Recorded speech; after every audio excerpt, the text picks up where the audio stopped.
Ilang individual sa Calasiao, Pangasinan nadiskubring binubutas ang dike sa paniniwalang huhupa ang baha sa kanilang lugar. Narito ang report. Malaki na ang bitak sa dike na ito na sinimulang butasin ng ilang individual sa paniniwalang makatutulong para humupa ang baha sa Barangay Talibao, Calasiao, Pangasinan. Nadiskubre ng LGU na sinisira o binubutasan ng ilang residente ang dike. Ang pagkaintindi nila pagka nalagyan nila ng butas yung retaining wall nung sa dike ay makakatulong mabawasan yung tubig sa kanilang barangay. Pero widespread naman itong pagbaha, halos yung level ng tubig sa lugar nila, sa barangay nila at sa ilog parehas lang. Itinawag namin sa engineering office at pinuntahan sila, pinahinto. Bukod sa Barangay Talibao, lubog din sa baha ang 23 pang barangay sa bayan. Lampas bahay na ang baha sa mga barangay ng Longos, Lasip, Lumbang at Mancup.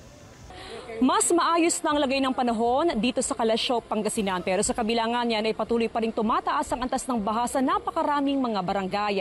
Ang mga residente para makabili ng kanilang pagkain at makakuha ng maiinom na tubig ay sumasakay na lamang sa mga bangka o di kaya ay lumulusong na lamang sa baha.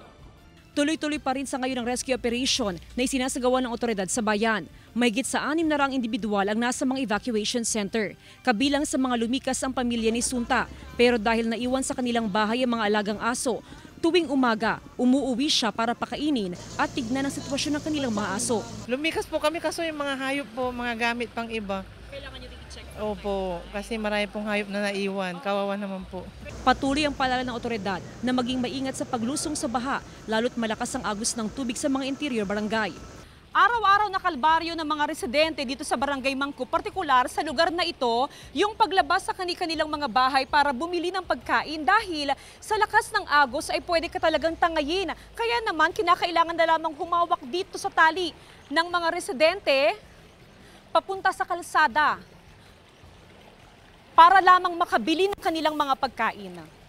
Sa monitoring ng MDRRMO, posibleng tumaas pa ang antas ng baha sa ilang barangay, lalo na kung tuloy-tuloy pa rin ang pag-ulan. Ang Marusay Sinukalan River kasi ang sumasalo ng tubig na nagmumula sa mga katabing bayan.